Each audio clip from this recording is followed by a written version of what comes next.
and welcome back. Everybody I'm seeing now are our diehards who have been with almost all of our sessions the last 2 days. So we really kind of designed out the conference to end the day today with going deeper into healing. And Barnaby Spring introduced me to Fatima Ali, who's currently a principal in Brooklyn. She'll let us know where else she's been an educator and principal. And she's gone on a healing journey. And after we chatted, I was like, oh my gosh, this is going to be at the end of Saturday. And so we're going to learn from her. She's going to take us on a journey. And then, so there's going to kind of be the first half will be listening to her journey, personal and professional. And then we'll get to learn some of the healing practices that she has been taught. Hi, Fatima. Hi, Tracy. Hi. And hi, everyone. Nice to meet you virtually. Thank you for sharing your time and your afternoon. It's nice to meet you and spend some time with you. I hope that you can connect, and I hope that some of the things I share with you will resonate. So yeah, my name is Fatima, and I have been working for the New York City Department of Education for 15 years in various capacities. I started as a teacher and moved my way up. But what I'm going to share with you today is more sort of a personal journey that happened to me, and then how that impacted my role as a leader and leading schools right now. So looking back, it's pretty amazing because, you can't connect the dots when you look forward, but when you look back, you sure can. I was basically going through a really hard time in my personal life, and I started running, and I was running. Yeah. Thumbs up. I heard someone saying that. Yeah, Dina. I initially hated running because I'd get out of breath so easily. But then as I started to build my stamina, it did something for me. It helped me release some of the angst I was feeling. And then I became addicted to that moment in the running, that there was that release. And so anyhow, I'm from New York. I lived in Westchester for most of my life. So I was in Mamaroneck. I'm running, and I'm running by this yoga institute, and it's called Yoga Sanctuary. Now, this is 15 years ago. Oh my gosh. No, 10 years ago. I don't even know. Okay. But some number of years ago, about 10 years ago. And I loved the word sanctuary. And I felt drawn to the light. It was in pink lights. I felt drawn to it, but I was honestly really scared to go because I didn't consider myself a yogi at all. Whatever I had constructed in my mind in terms of what would qualify me to be able to enter a studio. I had done some DVDs, yoga for dummies, from Best Buy. I knew my, flow, but I just didn't have the confidence yet. So I ran by a few times, and eventually I worked up the nerve, and I'm like, you know what, get over yourself. No one cares how great you are at anything. Just go. And something inside told me to just go. So I just did. And lucky for me, the girl that was at the counter was super friendly. And so that kind of helped soothe my nerves. And we started a conversation, and she shared with me that she was enrolled in a yoga teacher training. Knowing myself, unless I sign up for something and pay for it, I may not be as consistent as I'd like to think I could be, right? So I was immediately kind of interested. And then she was like, why don't you just sign up for a month, take some classes, see how you feel. So at that point, seemed like a great idea. I took some classes, and I can't tell you I'm sure you can connect to this, but I for me felt like I left the class feeling something different. there was a distinction in how I felt about myself and how close I felt to myself. I described it to folks like I was a sober drunk, kind of like that lucid feeling, very receptive to just like being present and what was around me and who was around me. I love that feeling. So having the slightly addictive personality that I have, I immediately was like, you know what? I'm signing up for yoga teacher training. So, of course, my mom loves to talk about everything that I'm doing to everyone who will listen. And so she was talking to her friend who like lived next door, and he saw me, and Rob was like, I heard you were going and looking for a yoga teacher training. You should try out Fire Dragon Yoga, April Martucci in the city. Have you heard of her? And I'm like, I really haven't. I don't follow really anyone. He was like, well, you should go, meet her. I looked it up online. Long story short, I end up in the city. She is offering a class. She makes us take the class to see if we, can physically withstand the training. And then we have a conversation after. So I guess I like met the mark. I was invited to take the training. I was so excited. And then in crept like the thoughts, like the doubt, like, oh, I'm going to have to drive all the way to Manhattan. Oh, it's so cold outside. I'm going to have to park my car and then walk. And then I'm like, okay, those thoughts I'm not entertaining them. And I kind of push past them. And that was like, truthfully, how I started the journey that I had no idea was going to take me to places I had never really explored before. So the way I functioned in my reality at the time was very pragmatic and very dogmatic. Like I functioned in a comfortable way by categorizing things, in my mind, categorizing experiences, categorizing people. It was either this or that. It was either this or it was in or out. It was right or wrong. And as you know, how you think translates to everything that you do, right? And how you see life and how you experience people and situations. So when I was in that yoga teacher training, a moment that was really pivotal for me that I'll share with you today is I was in a really small cohort with 13 yogis, and everyone came from different walks of life. I would have never met these people had I not signed up for this training. And I was probably one of two educators there. So everybody was like different walks of life. And I remember this moment where I was practicing with my partner, David. I could not touch my toes when I started. And people were doing all kinds of amazing movements, right? Headstands, handstands, pigeon poses. And so I had doubts about my ability to be a true yogi, right? Because I wasn't as flexible as I wanted to be, right? Again, this is like the ambitious, like thinking mind, right? Like competitive mind. And I just said, you know what? At some point I threw that out and I just participated as a student. I just allowed myself to be receptive and just kind of went through it. One day, I not only touched my toes, I got into pigeon position and king pigeon. And David was like, oh my God, Fatima, like you're in king pigeon right now. And I was like, oh my God, I'm in king pigeon right now. And I was so surprised. And then all of a sudden I had that, aha moment where I was like, oh my God, I never believed that I would ever be able to do this position.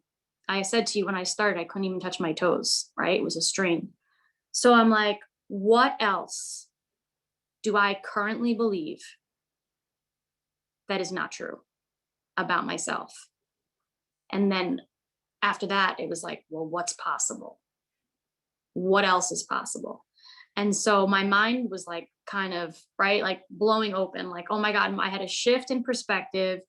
And now I questioned all the narratives, all the mental constructs, and I viewed everything as a mental construct after that. I'm like, because that's just a belief. And let's unwrap that. And it was a scary, exciting process to start going through. And then various synchronicities start happening. People start giving you books to read. The program involved a lot of yogi texts. And I started like journaling nonstop. And all of that helped me become what I believe was a way better version, or I shouldn't say better, but you see how our mind goes there. But like, I should say a way more true version of who I really was as I started to remove the barriers that were protective so that I felt comfortable in my skin. I started to feel like, oh, maybe I don't need to do that. Maybe I can show up a little bit more authentically myself and not as a character that I think would be likable, or I think would be good enough, or I think would be smart enough, or I think would be strong enough, right? Maybe I can start, for me, balancing the feminine energies with the masculine energies that I had all kinds of associations with and wanted to disconnect from. So as I'm doing this gut-wrenching, soul-searching work and inviting all of this into my experience, universe listens, right? And it like matches you with the teachers.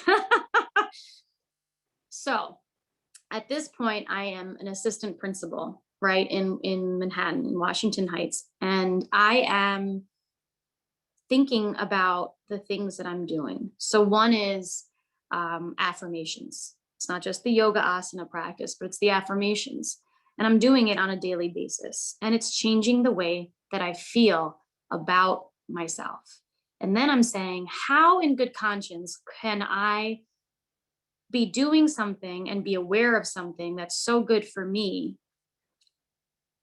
that I'm not sharing with a schoolhouse filled with young children who may very much benefit, right, from some of these practices. So in 2013, 14, mindfulness, there was no director. Barnaby, there wasn't a department for it. And I had to be careful with how I brought this into a system that didn't have the space and the language for it yet. So I started to think about entry points. So in the mornings, I would lead, the morning assemblies where the kids come into the auditorium and we sit down, we do some housekeeping, we do the pledge, et cetera. I speak to the teachers and send them on their way. So one day I said to the kids, boys and girls, you're amazing. And I paused and I was like, I want them to say it. That's what I want them to believe. I want you to repeat after me. I want you to say, I am amazing. And so the kids said, I am amazing. I was like looking at the teachers' faces to see if like they thought I was nuts, And then I was like, okay, that's it for today. And then I thought to myself, if I could influence their minds, because I really believe, coming from a paradigm of what you believe about yourself, good or bad, doesn't matter, is really powerful. And so if I could influence how a child feels about themselves just based on scripting some words, I feel like maybe I should give it a shot. So I started to write down words that I thought would be great for every child to think about themselves. So that lens. So I'm amazing. I'm so smart. I'm a good friend. I listen to my teachers. Why not brainwash them to also conform a little bit? We are in a school, right?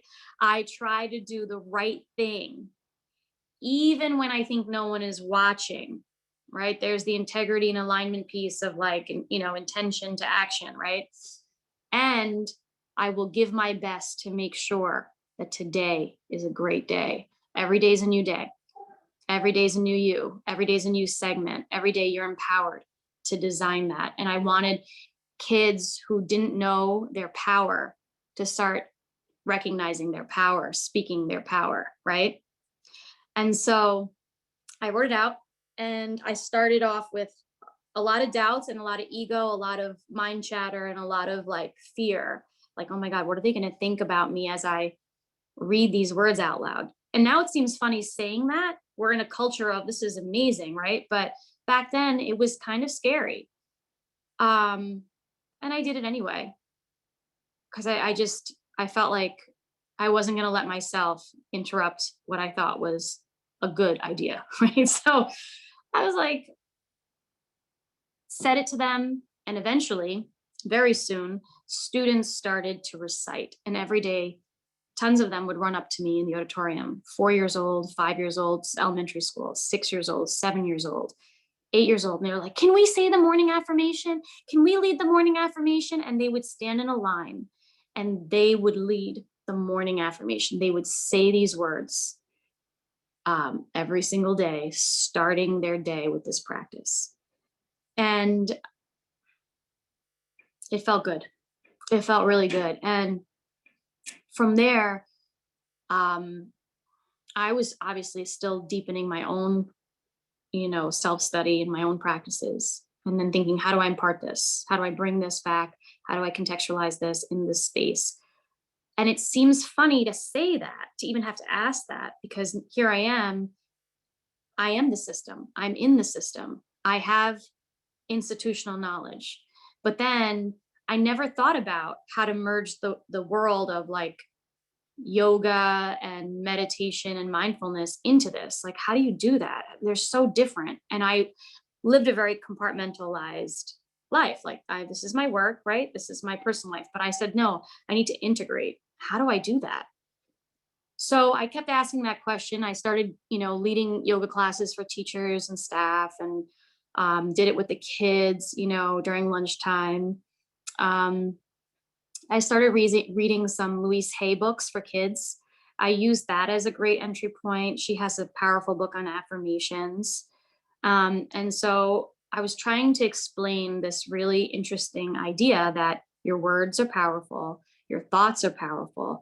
And if you combine your words and your thoughts like a mathematical equation, they add some belief in there, you are going to create your feelings. And when you create your feelings, you create your experience. And so I will show you some artifacts that I use to help kids conceptualize this. It's a lot. It's a lot to take in, and certainly a lot to master at like 7.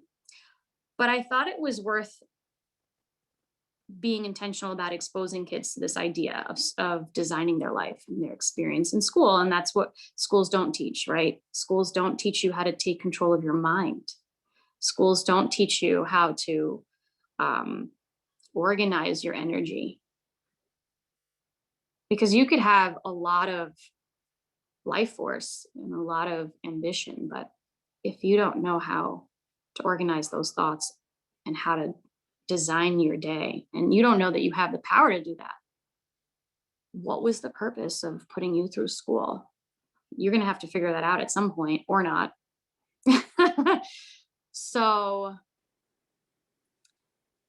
my objective was obviously to help kids reach their potential. And I knew that we could never do that unless we carved out space for this. So yeah, that was my journey as an assistant principal. And suddenly I felt like I'm doing meditation with, first graders. My principal walks by and she's like standing at the door. I open my eyes and she's like, what are you doing? I'm like, oh, and long story short, 4 years goes by of this, and I got kind of disenchanted with the autopilot life that I was living. And I thought about leaving the country, and I thought about being of service somewhere else. And then I had a mentor who said to me, they're looking for principals in the South Bronx who have your energy, and, you could really do some good work, have you thought about it? And I was like, I don't really have a desire to manage adults, but I guess that would be different. And I am all about change. So, I could bring some of this mindfulness. I'm sure I could turn around a case study school. Yeah, sign me up. I could do this. So now I'm starting to believe in myself. You see how that gets you into all kinds of trouble. So I go and I interview, and I had met this superintendent before because my professor had told me to interview, even though I had no desire to work in a renewal school, which is basically a failing school. I had no desire to do that at the time that I met this person. But 1 year later, my mentor reintroduced me, and she's like, I remember you. You do yoga and stuff. I was like, yeah. She was like, well, I have a shit show of a school for you. Do you want it? And, at the time in my life, I really had nothing else going on. So I was like, you know what? I can devote my life to this. Yeah, I could do this. I didn't even see the school. And I signed my life away, like Ariel and Little Mermaid signed her voice away that day. That was me. Sure. And what could go wrong? So I head over to the South Bronx and I visited the building in the summer. Um, and I absorbed the energy of that building, the discord. Without the people being there, I felt it. I saw it in physical space. I saw it in the organization or lack of. I saw it in the closets. I saw it in the classrooms. I felt like this was an abandoned schoolhouse. I get into an Uber on the way home and I'm like, shit, what did I just sign up for? And I call up a friend of mine and I'm like, Pat, I think I made a mistake. This is going to be like, even the banner scared me. The school banner was this lion that was roaring and it was black backdrop and gray and yellow and pink signs. And I'm like, this is an elementary school. Where am I? So it was a movie. It was, if you've seen the movie Lean on Me with Morgan Freeman. Okay. Minus the applause or anyone standing outside for me. So it was one of those kinds of deals. I start the school year very optimistic. I think about all kinds of things, rebranding. I start meditating with the staff. I want to get them on my team, on my side. I learned very quickly, though, that I'm operating under some very tricky variables. I'm operating under a highly, highly veteran staff.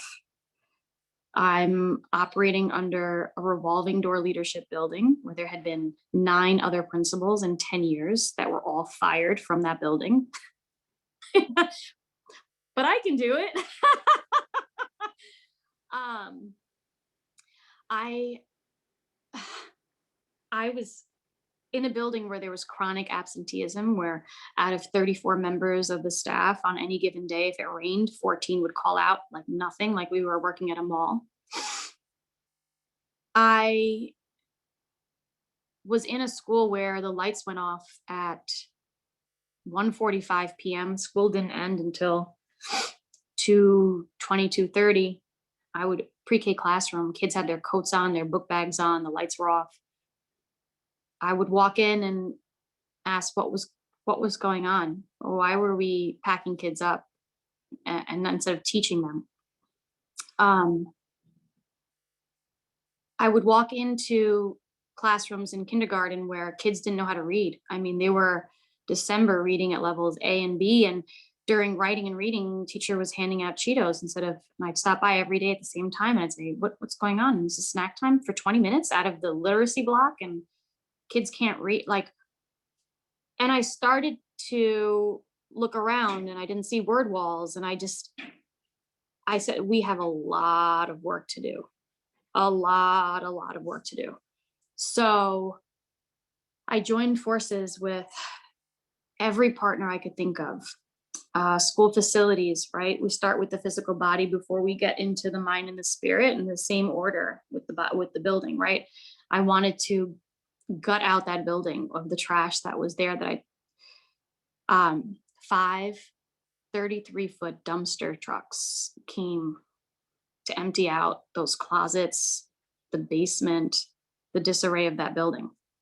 I was literally the day before vacations pushing out broken, hideous furniture from the classrooms so that the teachers wouldn't hoard it, so that we could create a better environment. We painted the walls. We had plastic on the bulletin boards, and I asked, why was there plastic? You know, the kind that protects your grandmother's couch. I said, why is that on the bulletin boards? Because these kids, they'll rip it off otherwise. And I'm like, I don't believe that. Take that plastic off the bulletin boards. Took the plastic off the bulletin boards. I mean, so I was walking into not a one mind shared mindset type of school. In fact, very, very very much contrast, right, to my beliefs. And so it put me to the test, and it put my potency to the test. It put my commitment to the test, it put my life to the test. Needless to say, there was a lot of work that had to be done. After the first year, um, there was a lot of dismantling, right? Deconstructing to then reconstruct that had to happen. I had a pre-K to 8th grade school at the time. I didn't mention that to you. So I had 4-year-olds, 3-year-olds, and then like 17-year-olds walking around. I shared the building with 2 other schools. A charter school came into the building. I had an established elementary school, like with a veteran principal who was like not interested in helping me. I had the 42nd precinct in my building, the police every day, warrants for arrests for my kids. My kids were on the news for assaulting people, for robbery. And I was in the office with them or chasing them on the roof while they were, smoking weed. I mean, it was every day I told my assistant principals, like, this could be a reality show because I cannot believe this is real, but it's real. And when we all get fired, make sure you have your hair and nails done, because when the post comes to take our picture, maybe we'll get a spin-off reality show. Someone will feel bad for us. I mean, we had to make light of it because otherwise it was just insane. Okay. So I paint the picture of the discord for a reason, because I have to impress upon your mind, like, what a disaster this school was, the situation was. And I really needed to deepen my spiritual practice to make it through and not throw myself out the window. So literally it was about survival at this point. So I was like, if I didn't know that there was a way, I would have been very, very much defeated. So I went to Mexico, and I meet with this healer who my friend knew, and she does Reiki, and I experienced a lift in energy that I can't describe, which then made me curious about Reiki as well. I came back like reset, reborn. I felt all this weight lifted, all this smoke from my mind cleared. And I came back on a mission, and I was not going to stop until everyone got on the bus and did the right thing by kids, or everyone got off at the next stop. And I had that like hardcore, like focus mentality, right? By the end of that 1 year, my light, my energy, and the school, by the way, the branding was the lighthouse, and the logo was find your purpose, shine your light. And I mean, that had all kinds of spiritual connotations, more than I even knew when I said it. And by the end of that first year, they had truncated the middle school. They announced that to me as the principal in like October, to the public. By December, I was the face of a community school being closed in an already chaotic atmosphere. So I was the poster child of like, I couldn't buy a car, because if I bought a car and parked it outside, it probably would have been destroyed, right? So all of that to say, by the end of that year, I had 22 staff members. That 11 were excess because of the truncation. 11 were either removed by me, left because they couldn't and knew they couldn't do the work that I was asking them to do. So now I got to hire staff that were committed to what I thought was the vision of the school and where we were going. I would say by the second year, 7 more people left. By the third year, it was everyone who said no to me. It was like being surrounded by what I felt was sabotage at the time.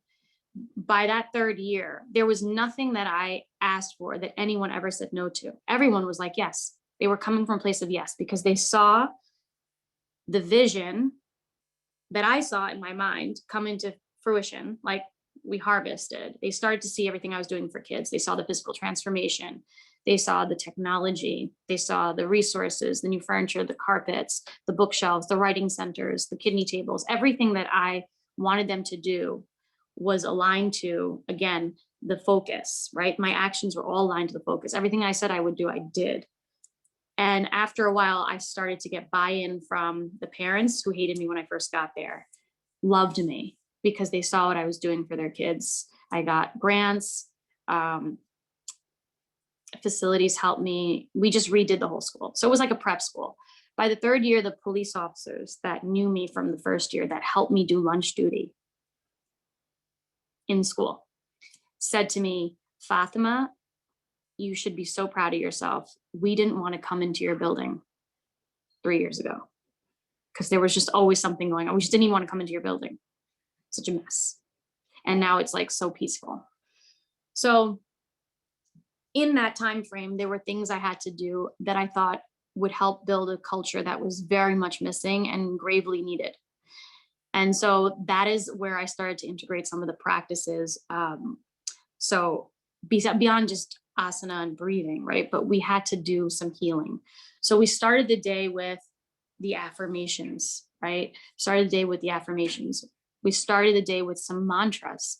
So kids were standing with their classmates, and before we left the gym to go to our classrooms, they had to turn and talk. And they were going to say 2 things to each other to start their day. One was, I'm here for you. And thank you. I'm here for you too. The significance of those words, of those particular mantras, was because what I saw and what I learned from talking to kids over and over again about conflict was they saw themselves as separate, kind of like I did when I started my journey, right? Like compartmentalizing my life. They were surviving their world. They didn't see the person in front of them that they hurt. They couldn't understand what compassion meant because there was no self-compassion. How could I sit and interview a child and say, why did you punch your classmate? And I'd get blank stares like, well, he bumped into me. Did we pause to think that maybe he tripped and bumped into you? Maybe it wasn't malicious. Maybe that person was having a really bad day and just like was absent-minded. And the answer was always no. And then it struck me and I'm like, well, that makes sense. Like, why would this child have the desire or capacity to consider how their classmate is feeling if they don't know how they're feeling? They don't even know how they're feeling because they're numb, because we're all on autopilot. So I'm like, okay, how do I structure this? We're going to start the day by looking each other in the eyes and letting kids know, who, by the way, under these circumstances, hearing gunshots at night, right? Running away from their abusive father, crazy stuff going on in the family life, coming to school, crying during sharing out practices. How do we give them this notion that they are actually not, how do you say, they're not victims. They're not, I felt like their light was almost like not there. It was almost like they felt and knew on a subconscious level that this wasn't life. And they didn't feel the power that they had inside them. Like I think they felt hopeless about their circumstances. And I think I could feel that. Like I could see it and I could feel it. And kids feel really isolated. And what's ironic about this is like, we're all from the same neighborhood. You're all probably going through the same struggles, similar struggles, but you don't know that. And so you feel alone. To add on to the trauma that you're going through, you feel alone. And when you feel alone, you get depressed. And when you get depressed, you could do some harmful things to yourself and to others. How do we get ahead of that? What does preventative care even look like? What are restorative practices? So for me, I'm not about a program, I'm about a practice. I know these practices help my life. You're going to read a book to a kid, it's not going to change their life necessarily, right? Like, so it's not a program, it's not a book, it's not a curriculum, it's a practice. So that is the significance behind why I chose that frame. Like, I am here for you, because they need to hear that there is someone in this building that sees them and knows that they have their back, so they don't feel, alone. Super important and intentional. The second thing I have them say is, I appreciate you because, wow, what a beautiful thing to hear in the morning. And what a cool thing to hear kids say, and 4-year-olds, I appreciate you because you're so good at math and you help me in class. Yeah, I appreciate you because you're such a good friend. You're a good person. I mean, we don't know who we are other than the impressions that bounce off of other people we like haphazardly like interact with throughout our lives. And then we accept that as truth. And then we do everything from that place of that paradigm that, by the way, was constructed by the people you just like bumped into when you were in your formative years. And then that's it. That's who we are. And so why not pour out the dirty water from the mind by pouring in clear water? And eventually, like, the clear water will pour out all the dirty water. So why not brainwash kids in an opposite direction? So if I'm trying to take them from feeling hopeless to feeling hopeful, we need to fill up their buckets in authentic ways. And it needs to be done over and over again, just like abuse is over and over, just like trauma is over and over, just like negative thoughts happen over and over. You have to do this like you brush your teeth over and over again, right? Until it becomes believable to yourself, because it's not believable at first, right? So that's the mantra. So every morning we started with the affirmation, they recite it. Then, and I have videos and pictures of all of this. Then the kids turn and talk, and they say the 2 mantras. Then I started leading them through, okay, let's do some stretching, let's do some breathing, let's get into our bodies, right? I sent some teachers away for trainings, brain power. They started leading the sessions. Sometimes kids would lead the sessions. So great way to start the day. Then I said to my teachers, we're going to do this. Before you start the academics in your classroom, I want you to have a circle time with the kids. What are you talking about? How are we going to get to all our ELA? How are we going to get to our reading? That's going to take out time of our day. These kids are already behind. I'm like, guys, they're all failing. What are you really teaching them? How impactful is the instruction anyways, is what I'm thinking, right? Like 20 minutes out of their day, if that's going to like prevent them from fighting and from hurting themselves and create harmony in the school, that's a priority to me, right? Safety is a priority. So community is a priority, culture is a priority, and everything else will fall into place. So I got some resistance at first, but then kids were sitting in circles. Teachers were able to start their day in that rhythm, right? Like, let's talk about how we feel today. If you want to share, no force. If you don't want to share, and then they journal write. I feel, and you learn a lot of things about kids. I feel sad. My grandmother died. I feel sad. I lost my dog. I feel sad.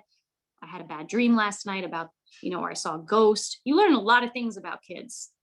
They learn a lot of things about themselves, right? So we're all on this like path of like self-discovery and self-study, and all for the betterment of like just being here in a conscious way. Expanding consciousness is part of the vision of the school. How do you do that? Systematically, like everything else. So they're writing down how they feel. Then the affirmations. While there was a school-wide affirmation, I thought it was important for them to start thinking of themselves in creative new ways. So teachers were asked to give students a word bank of amazing words, adjectives, to describe themselves in ways they've never described themselves before.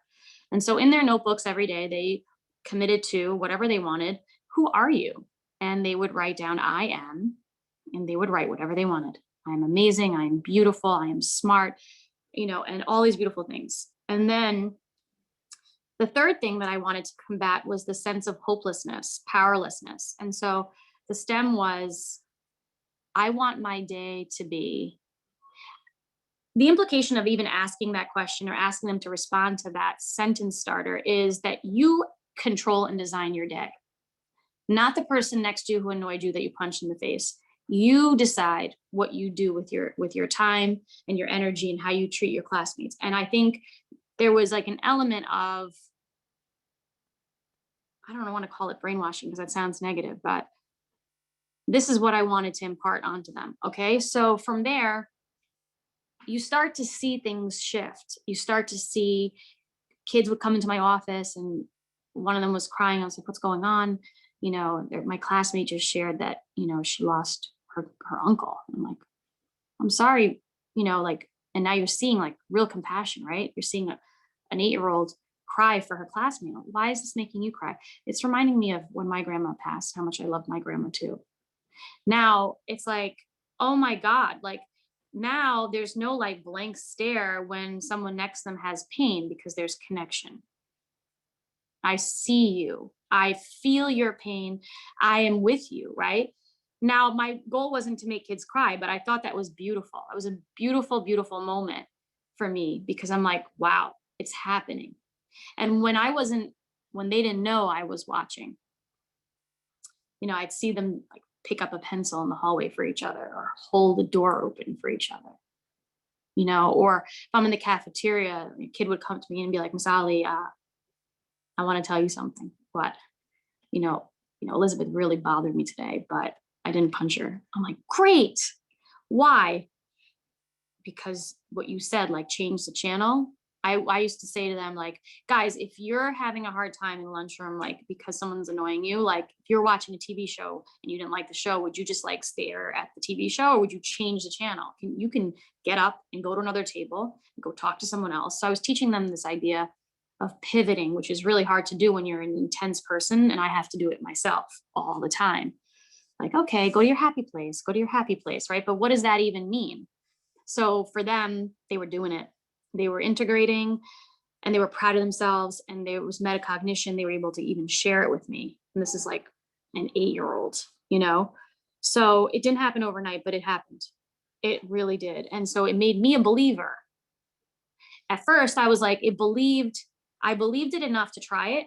But like, then when you see it really changing things, then you're like, oh wow, I'm really drinking this Kool-Aid. Like I was onto something here.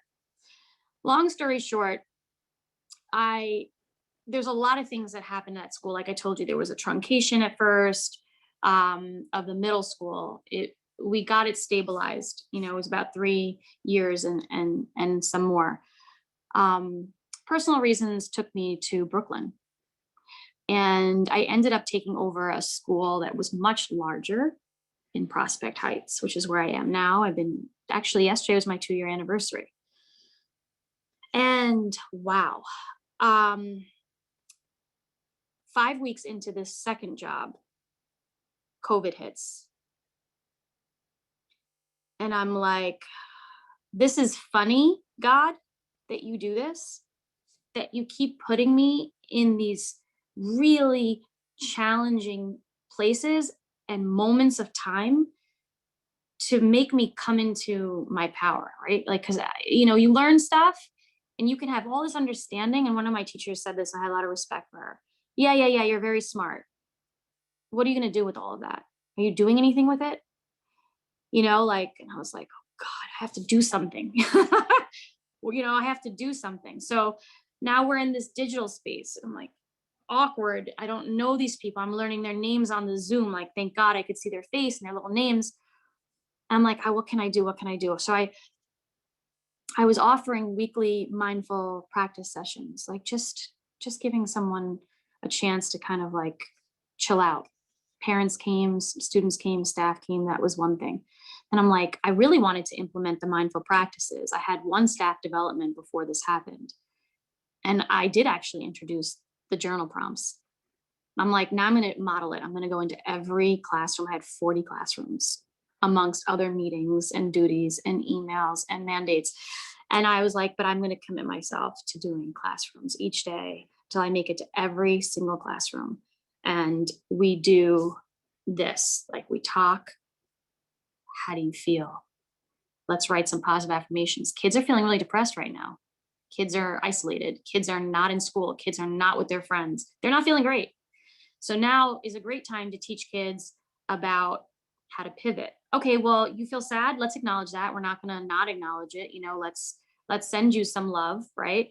But can you talk to us a little bit about what you do when you're sad?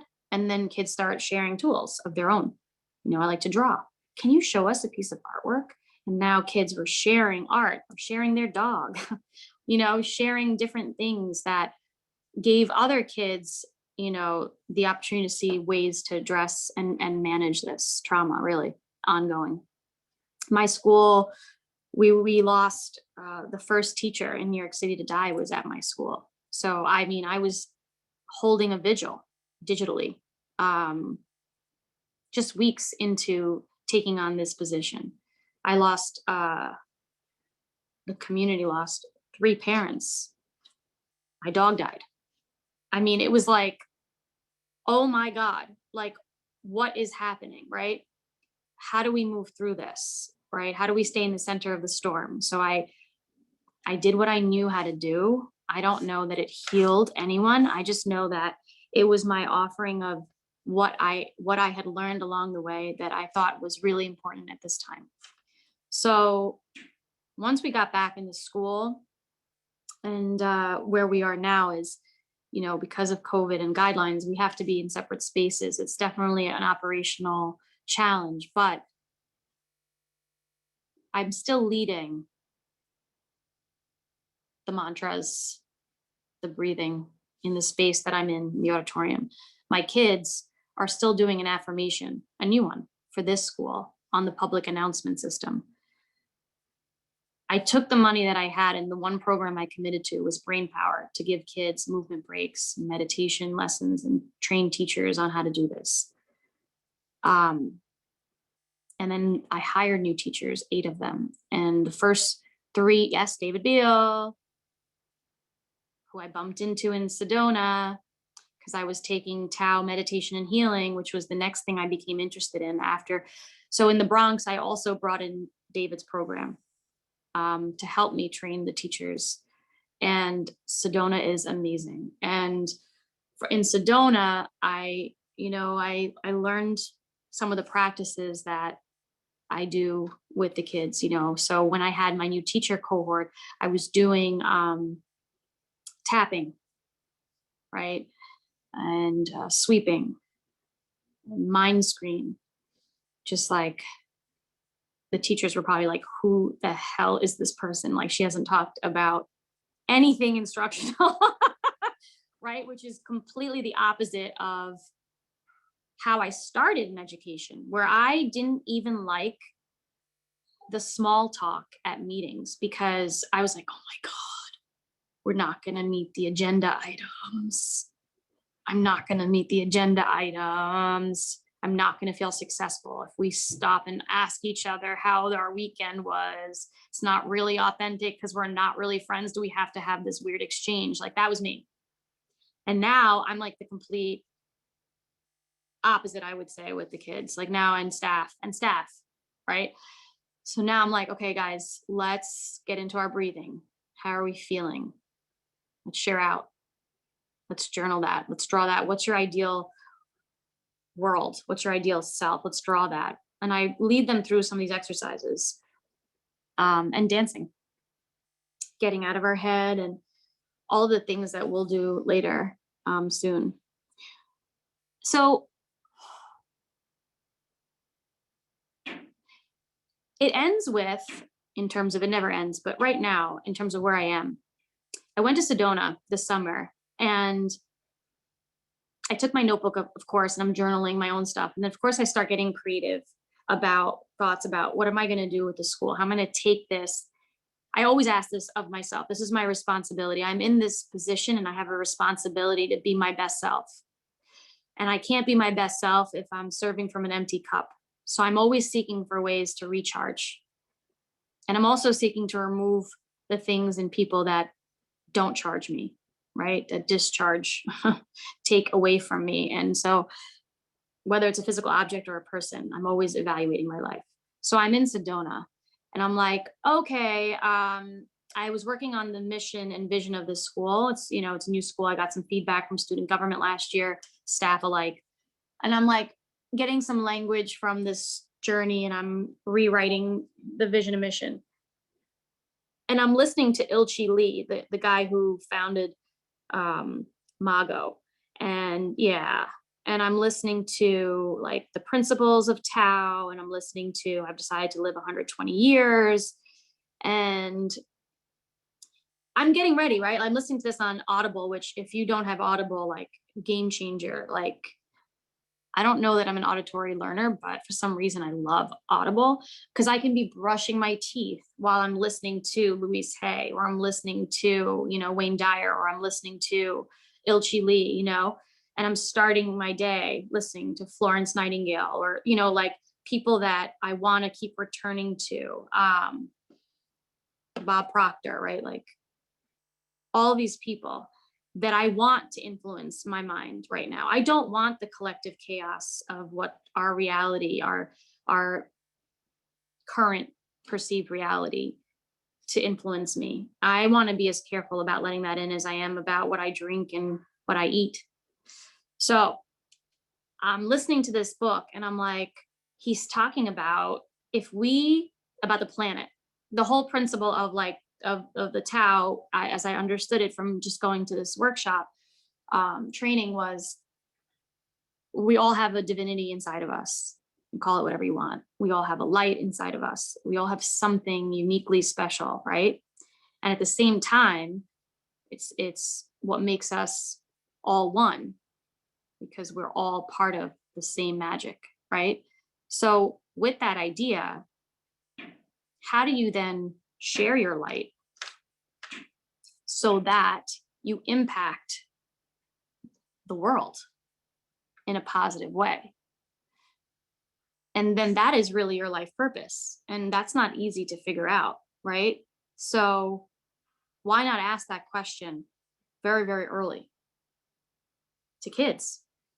Why not help them kind of get creative with that? And that's kind of what I'm playing with. So as I was listening to this book, I was like, okay, I was going to lead an initiative this year to deepen mindful practices in my school. And then after going through this training and listening to this book a few weeks later, I'm like, no, that's not it. It's not enough to be mindful for mindful sake. I'm in Brooklyn. It's very accepted. It's happening all over the place. It's not anything unique. That's not why we do it. But my point is I had to go deeper. And I'm like, mindful for mindful sake is a nice thought. It's like theory. It's like going to a class about sustainability and then never recycling a day in your life. What impact did that new understanding have on your existence or anybody else's? So again, I said, this is it. We are turning into an international baccalaureate school, and I am going to merge this new understanding and learning about mindfulness and convert it into action. And here's how we're going to do it. We're going to do year-long service projects, and the kids are going to decide what their passion is about the world. So you have pre-K kids picking, dogs and cats in shelters. That's what they want to spend their year learning about, researching, and helping. I use like the comprehensive school improvement plan template to like create a new template for teachers so they can like design like what their action steps will be as a team. So it's like, this is legit, right? And the kids picked it.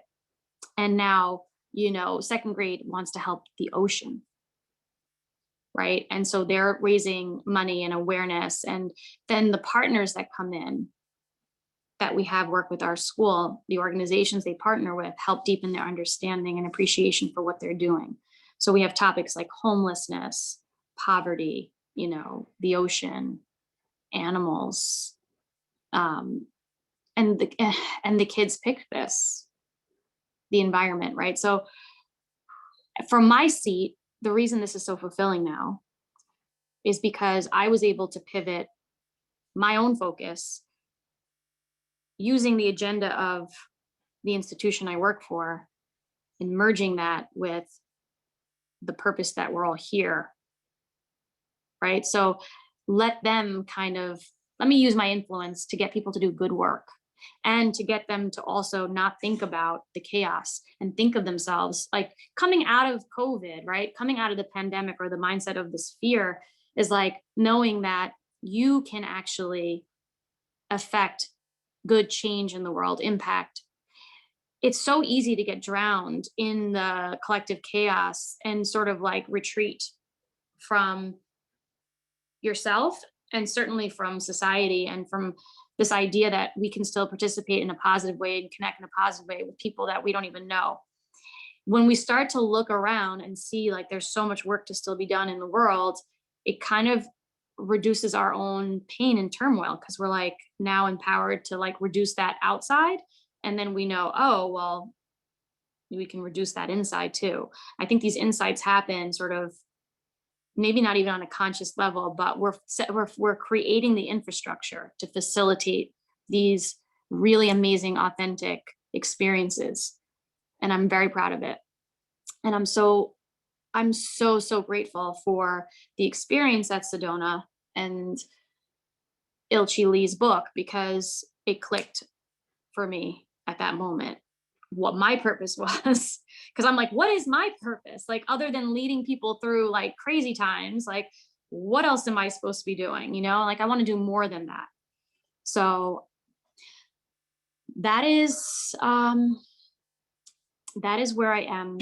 And I want to show you some artifacts. So I'm gonna now, wow, I've been talking for a long time. I'm so sorry.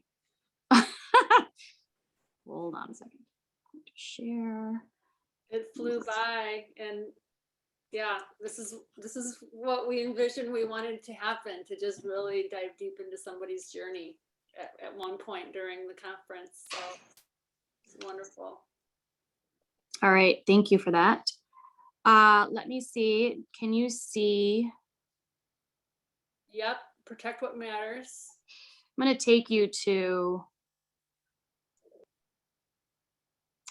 some artifacts so you could see what I'm talking about. Oh, can you guys see my screen? Yep. Teacher. So, yep. This is a teacher who worked with pre-K kids in the South Bronx. I brought her with me to Brooklyn because she understands the importance of social emotional learning, starting her day with asking kids how they feel. It's featured in the New York Times. These are the sentence starters that I talked about with you. Kids asking themselves how they feel, making those statements. This is a first grade classroom. Here's a first grade student, Abraham. He was writing down, I feel. That's how they start their day.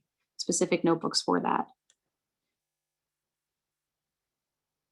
This is them creating their paradigm. I'm a rock star. Teachers creating charts, affirming their uniqueness. I'm helpful, I'm beautiful, good sister, I'm a student, I'm smart, right? The little kids.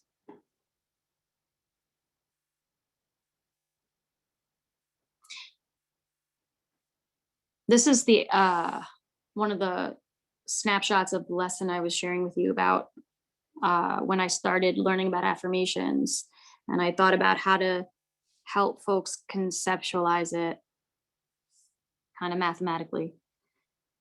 There is a formula to support moving yourself from feeling negative to feeling happy. Kids in the South Bronx sitting in circles, very young, right? Talking about how they feel, how they want their day to go. And then I ended up adding 2 more prompts. I'm grateful for, and I love myself because. Here's Miss Hall again. There's another teacher leading for the older students. And then classrooms also developed their own creeds. So I led it through the Schoolwide affirmation, but then kids, instead of writing rules, wrote what kind of environment they wanted to co-create, and then what kind of characteristics they needed to have to do that. Oh, and we still do this. It's a tradition. So right before Valentine's Day, we have kids bring in t-shirts and they write down their affirmations on their t-shirt, they decorate it, and then they wear it. It's like wearing their self-love. You see, she's wearing, I am amazing, I am smart, I am kind, I'm helpful, I am brave, I am joyful, I am one of a kind, I am wonderful. Just look at their faces.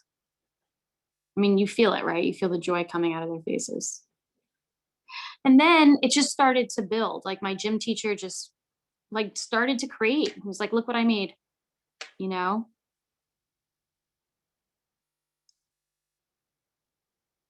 I'm a team player. I'm happy. I'm active. Oh, and then the art teacher, amazing. So we started affirming kids' identities, right? We gave them this template that like helped them write answers to certain questions, and it had to do with not just affirming like positive words, but also like their identity, like their cultural like references, right? I'm from Mexico. I'm from arroz con pollo, right? Like, and we hung it up in the hallway. They could see who they were. This is the brain power coming into the building, teaching kids how to meditate, see the energy ball. Super cool. Little Bowie. This is the poem, sentence starters, right? Took that and made art from it. Look at her face. Does she not look happy? Oh, this was a cool activity. So I asked teachers to think about what they wish their kids knew. You know, when you look at someone that you know and or don't know very well, or know very well, it doesn't really matter, but and you think something that's amazing about them and you don't say it, we can't take the chance, the risk that kids who are experiencing this much trauma, seen and unseen, don't know exactly how you feel about them. I want you to capture what you feel about them, and we're going to create stars and we're going to hang it up. And everyone created stars capturing what they wanted kids to know about themselves. Really dope. Journal entry, who am I? This is in Brooklyn. I'm an effective self-advocate. I want to be more organized.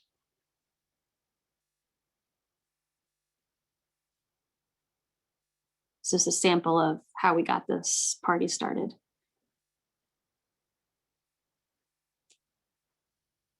This is teachers giving samples of how to feel good, when they feel good. This is like right when I started. This is like kindergarten kids, first grade kids. Yeah, doing yoga right in the hallways. No yoga mat, no matching socks until later on I ordered some blue. There's Miss Hall, my UFT chapter leader, by the way. Ended up being a great partner. So leading kids through that. Look at this. I love myself.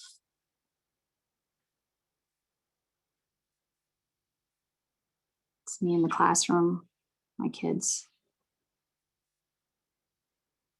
And then during COVID, teachers got really creative with it. So they're wearing a mask, and then you flap down the paper and you see like adjectives that are amazing.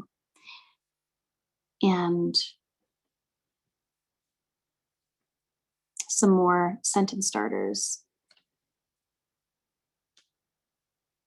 I am excited. Look at that picture.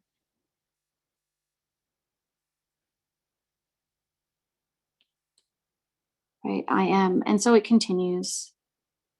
These are affirmations on the steps. This was an article about some of the work that was happening, the transformation that was happening in schools.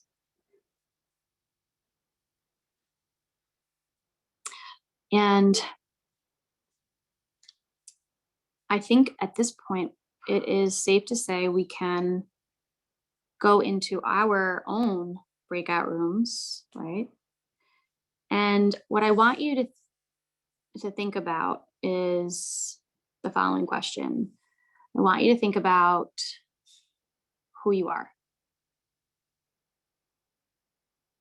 And it's not really think when I say think, whatever comes to mind. You can draw, you can, whatever comes to mind. It can be a sentence, it can be phrases, whatever. Bullets, doesn't matter. But I'd say take a few moments to capture that, and then you're going to share out with each other what comes up.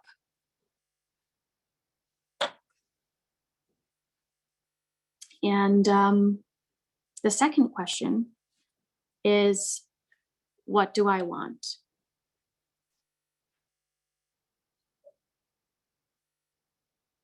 Okay. So have fun. Yeah, I'm gonna let everybody reflect for another minute, and then I'm gonna Yeah. open up the rooms. And there's 3 to 4 people in a room, and we'll go 8 minutes.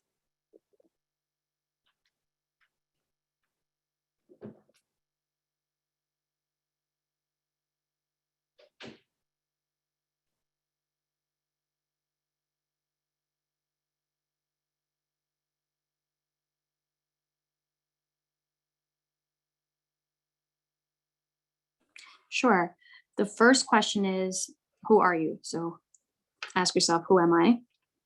And the second question is, what do I want? Yeah.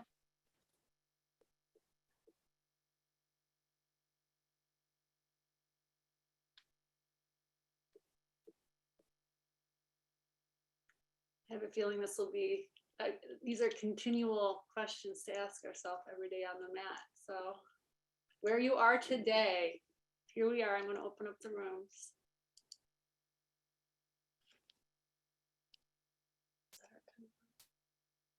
Throughout, it's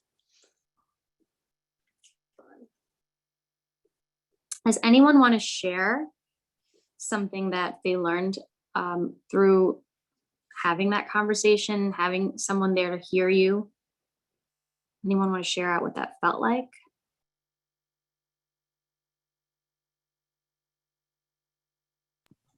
So I feel like our group was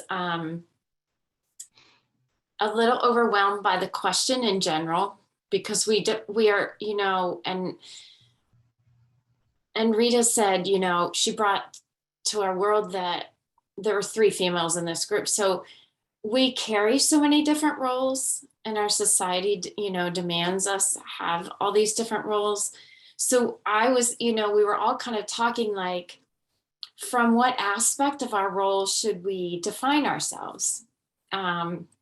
But we were able to rein it in a little bit and just, you know, acknowledge those pieces of ourselves, but also say genuinely who we feel we are. So that was really empowering to think about, you know, how valuable we truly are, and how many pieces of things that we are, like just treasures, I think, and how that continues to grow within you over time. And some of us have had experiences that have kind of renewed us and given us validation in who we are. So really appreciated that question and that collaboration. And I just have to tell you, your story is incredible. I just kept breathing. I was like, oh my gosh, continue her journey, please.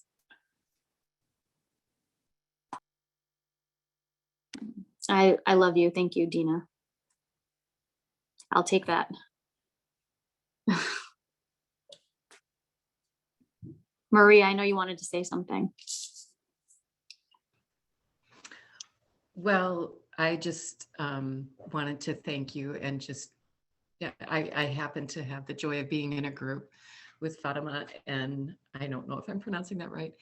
You have a gift, You have a true gift. And I felt like one of your students. I felt your heart, and then Michelle's just kind of put the little cherry on top. So I just wanted to thank you. And these are powerful questions. And, we need to take the time to consider them as much as possible. And it changes from day to day. But it is one of those things where when we share, we hear from each other, we get affirmations, it's that power that I felt, from you, that I know that your students and your staff feel. And thank you for being in this work. Maria, like, you just made me cry. Thank you. You made me cry earlier. I know. There. I know. And I really, like, anyone that wants to like connect, after, like, would love to talk to you. And Maria, I extended it. Michelle, same thing. Michelle, excuse me.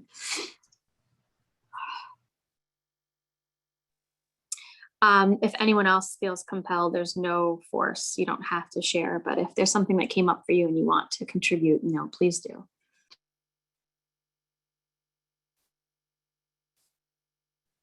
I just want to share that in this point in my life, these two questions are so pertinent. And I always say the universe and God never gives me what I want when I don't need it, right? Because these are two questions that have been coming into my space purposefully in the last couple of months. I'll be 60 next year. And so I'm at the precipice where, okay, what next? And I have in the past defined myself as, oh, I'm a mother. Oh, I'm a wife. Oh, I'm a sister. Oh, I'm this and that, right? And so when someone would say, well, who was Clotilde? And then my daughter's 24 now, right? And she's graduated from college. So I'm like, I don't know. I haven't checked in with Clotilde in such a long time. So this year I've been purposefully sitting still and being quiet and just letting things come to me. So just today, again, it just resonated even truer, like, okay, still get to who you are and what do you want? And let's make this happen, because I tell people that when 60 comes, I'm so excited. People are like, but I'm like, I'm so excited for that next phase in my life, whatever is to be, because I feel the energy and the excitement about I am ready for it. And people are like, what is it? I'm like, I don't know, but it feels good to me. I'm ready for it. Beautiful, beautiful. Yes.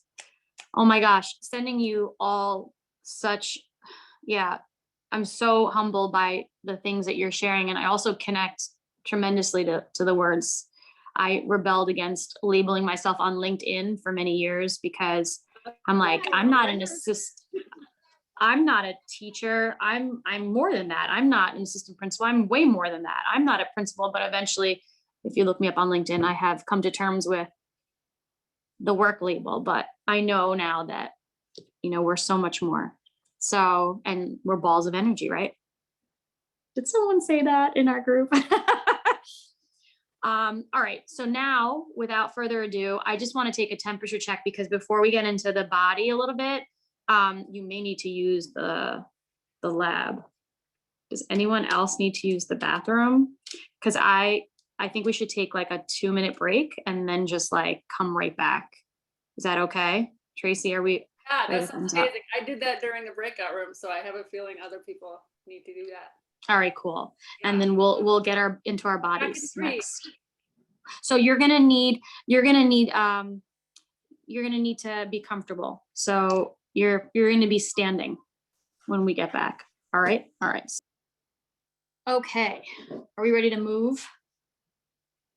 Yeah. And we'll go till about 4. It doesn't need to be exact. Okay. And then I'll just close out with about 10 minutes with just some closing stuff. Perfect. I got it. I'm ready for you. Okay. So I have my yoga mat here. You don't have to have a yoga mat. We're just gonna get into our bodies a little bit. So you're comfortable. if you want. Tracy, should I wait till folks come back? I see that there are a number of screens that maybe I aren't here. I go ahead and start, and if anybody, you might feel more comfortable just turning your screen off, you know, and make this practice your own. This is, you know. Okay, perfect. Okay, let's do this. All right, everybody, can you hear me? Okay, arms up as we take a deep breath, inhaling through our nose, looking up at our thumbs, and exhaling, pressing our palms together, feeling the strength in our back. We're gonna exhale through our mouth, okay? So inhale, arms up.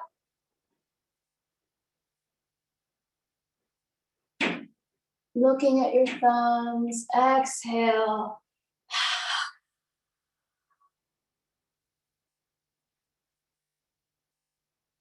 Repeat this rhythm, breathing in. Exhaling.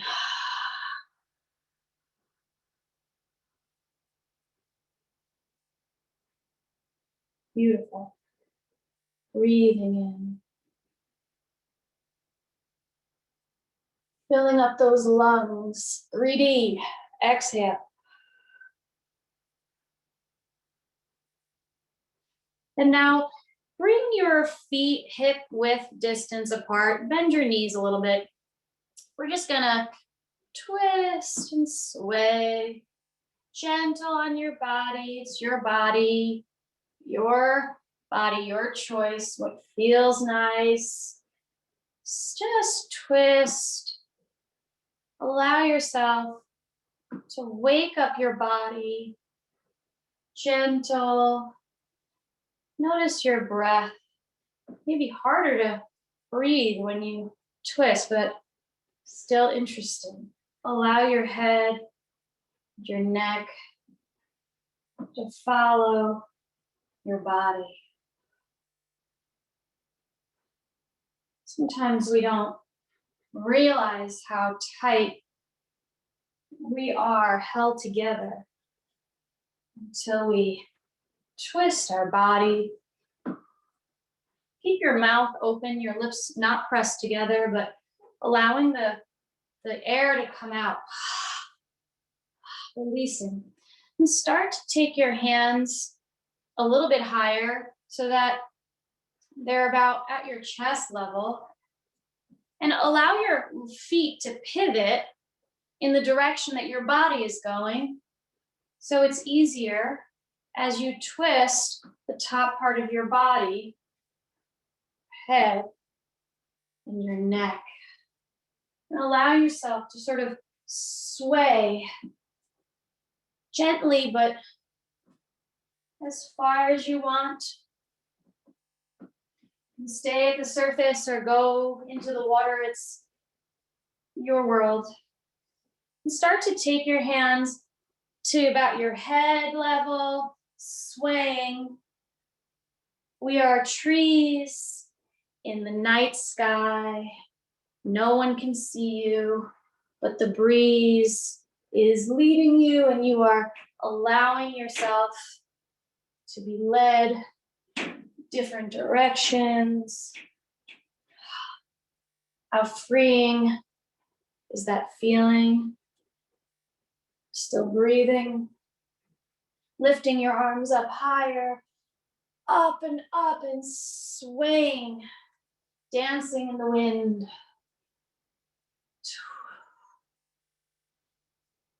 Feels nice to get into your body. Start to bring your arms to your shoulder level as we twist our way. Sway. Yes, beautiful. And now, with your hands down by your side, standing nice and tall, just take short inventory. Notice your breath. Take a deep breath in, arms up. Exhale. Inhale. Let your breath lead you, not your body. Exhale. One more time, inhale.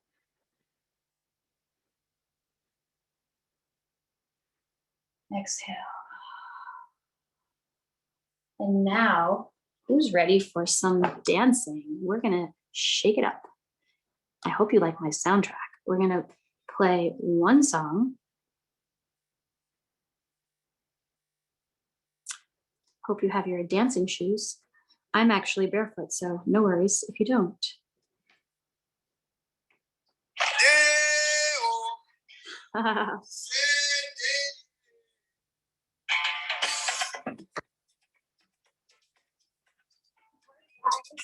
Let it go.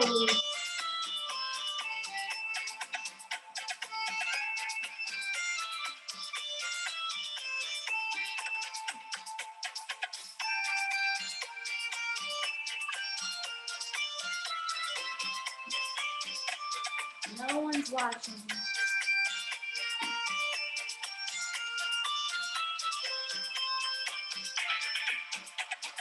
Chorando se foi quem dia só me fez chorar.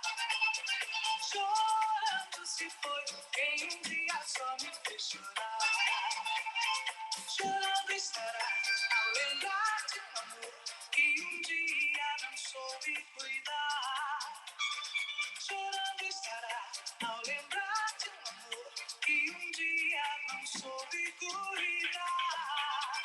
A recordação vai estar com ele aonde for. A recordação vai estar pra sempre aonde for. Dança só no mar, cantarei no olhar. O amor faz perder e encontrar. Lembrando estarei ao lembrar desse amor. Por dia, instante foi rei.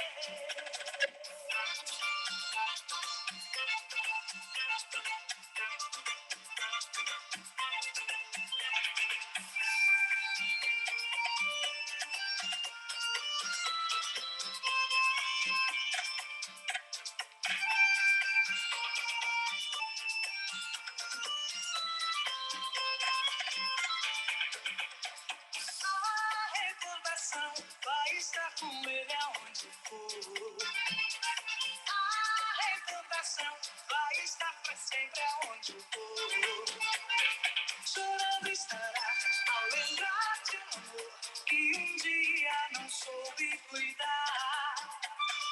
Canção resistor, melodia de amor, momento que fica no ar.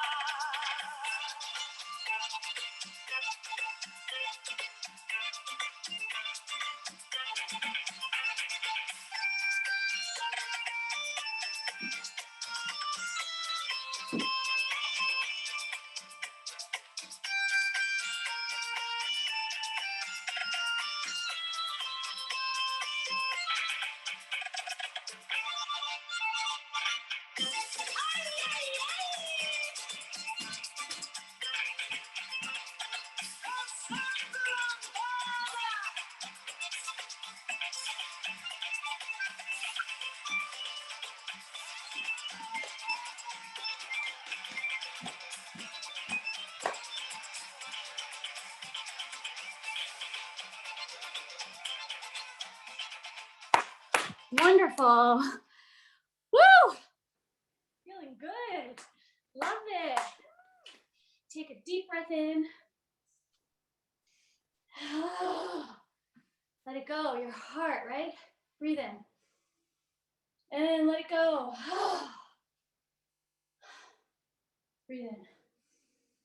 And let it go. Breathe in. And exhale. Shake it out. Shake it out. Shake it out. Shake it out. Shake it out. Shake it out. Shake it out. Yes. Love it. Shaking it out. Okay. Now, tapping. Take your hands. So tapping your core right underneath your belly button. Yes. This is where we are. Keep tapping your tummies. This is the core. This is creation. There's a book. It's called Water Up, Fire Down. We want to lead from a cool mind. We want to create from here. Activate. This is your gut. Bring it to life. Feels nice. Allow yourself. Relax your neck. Open your mouth. Allow the air come out. Wake up the body. Wake it up.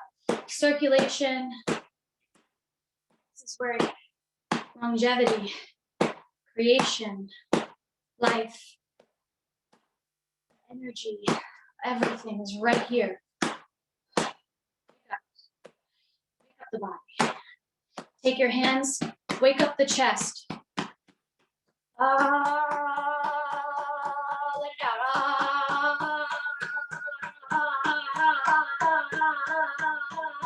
Let it out.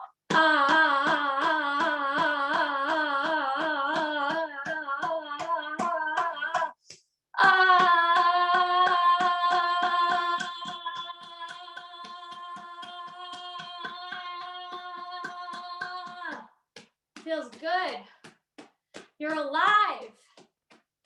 Take your hands, place them on your head. Hello, beautiful brain. So much thinking. Thank you so much for thinking so much for me.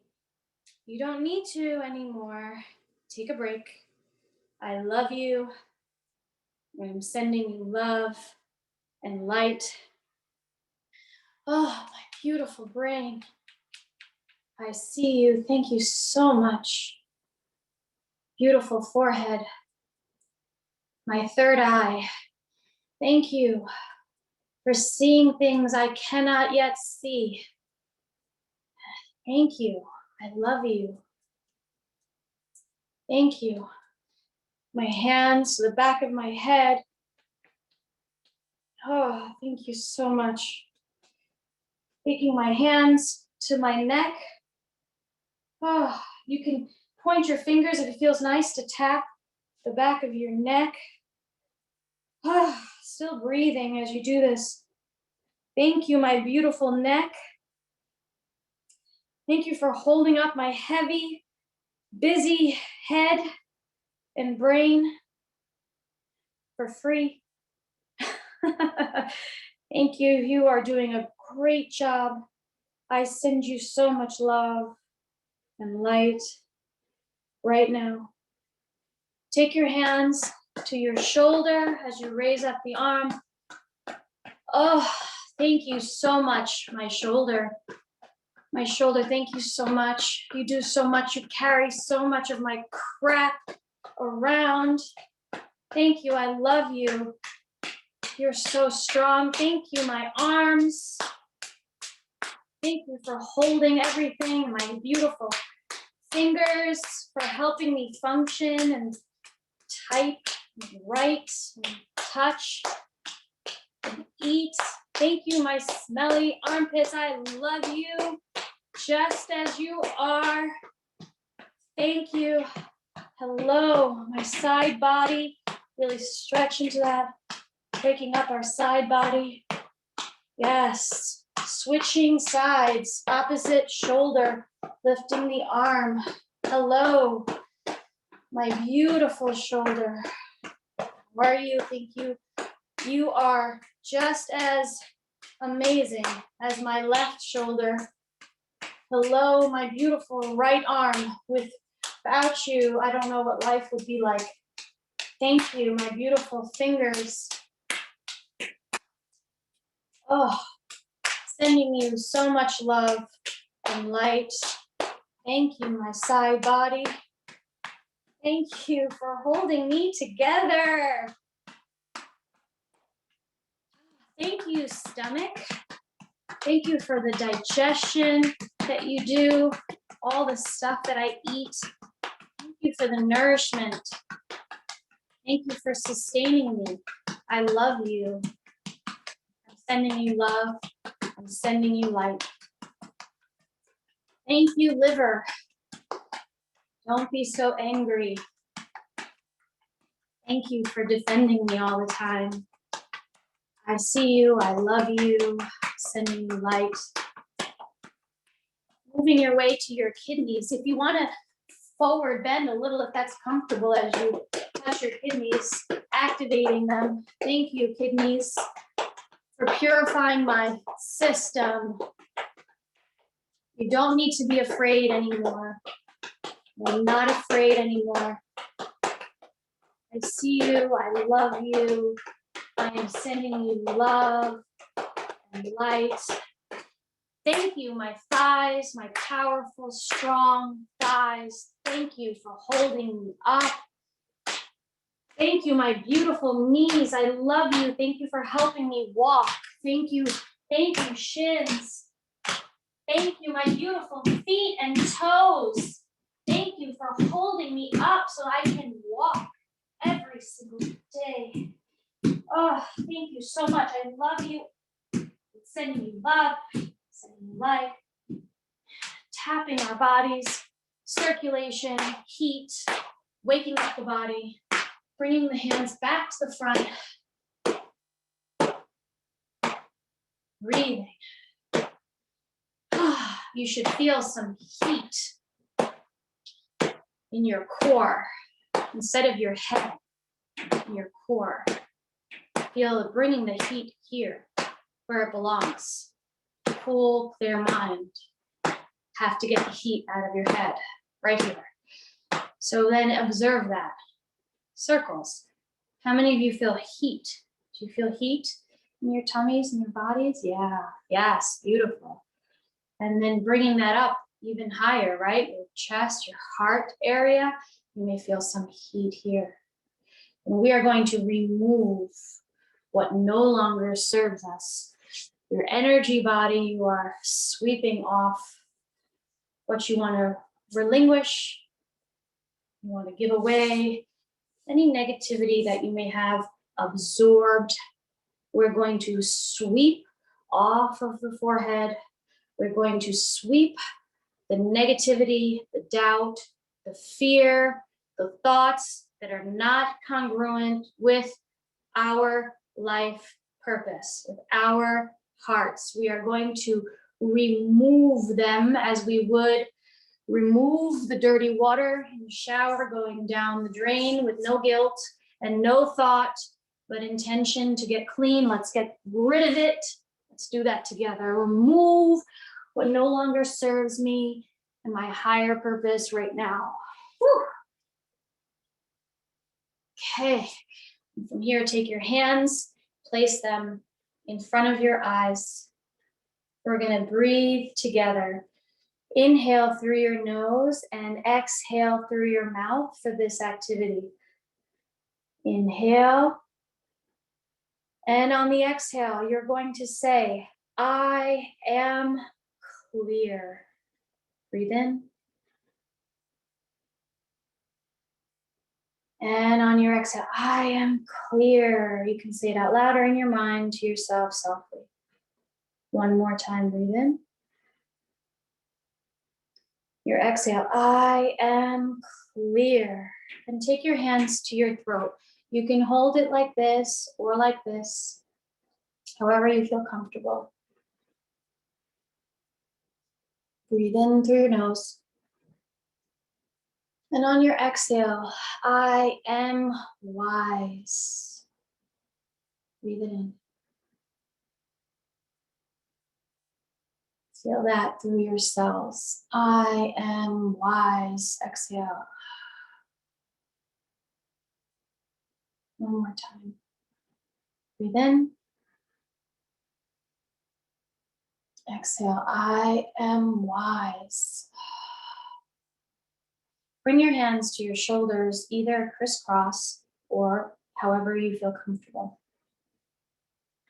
Breathe in. I am supported.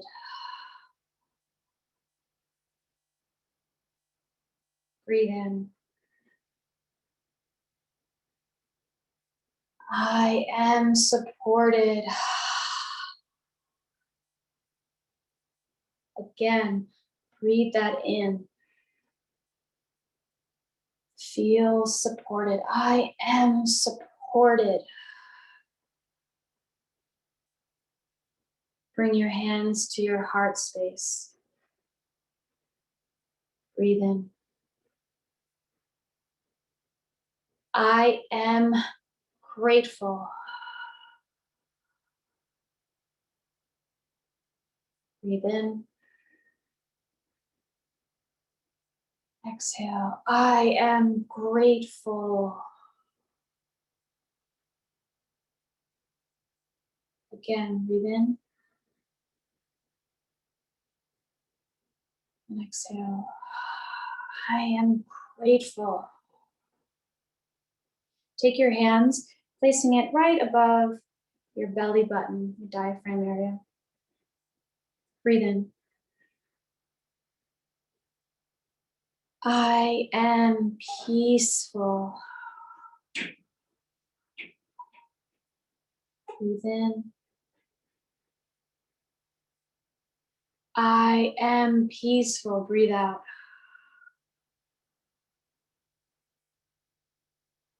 Again, breathe in. I am peaceful. As you exhale, take your hands below your belly button. Breathe in. I am love. Exhale. Inhale. Exhale. I am love.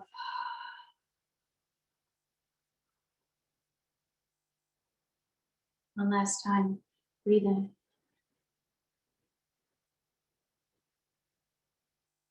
I am love. Breathe out. Beautiful. Now come to a comfortably seated position.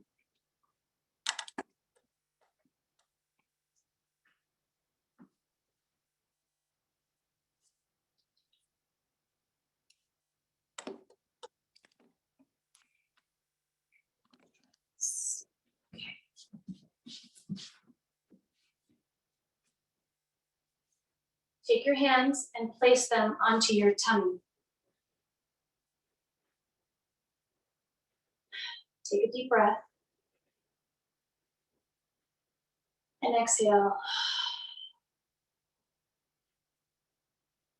Bring your hands together. Create some heat between your hands. Start to feel the heat that you created, the energy. See if you can elongate that. See if you can play with that. We're going to use our hands in a mind screen meditation where you'll start to close your eyes. And I want you to imagine that you are the creator, the artist who is going to create the image. And not a flat image, a real image, 3D, of you, of your best self. Create an image of who you want to be.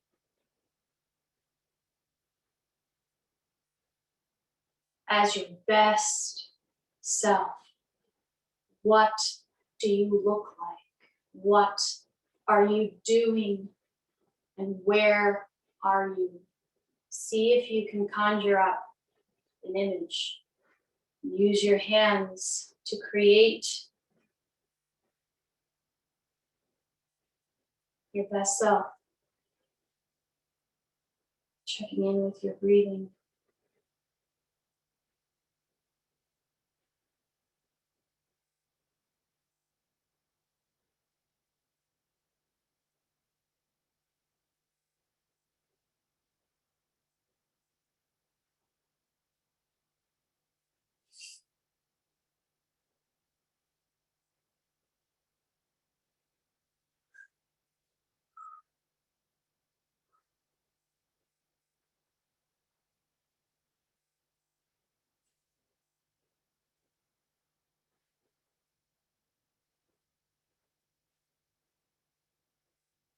Start to open your eyes.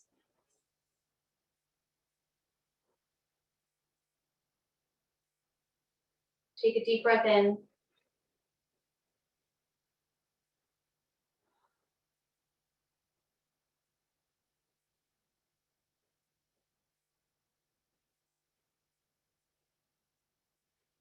Asking yourself again, who am I? And what do I really want?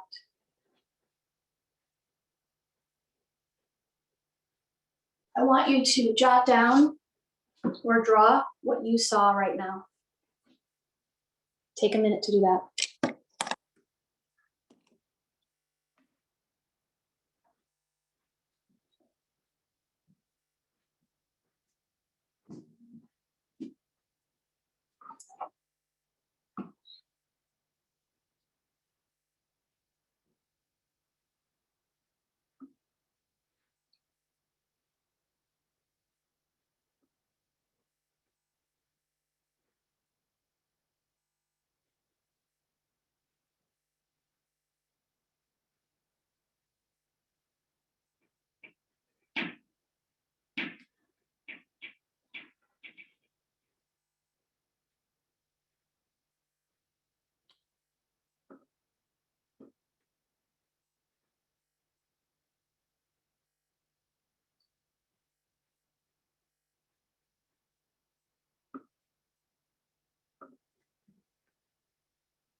Okay. So now I would love to hear from those of you who would love to share, feel inspired to share what you saw. And I'm also putting in the chat my email in case the spirit moves you. I would Okay. love to share.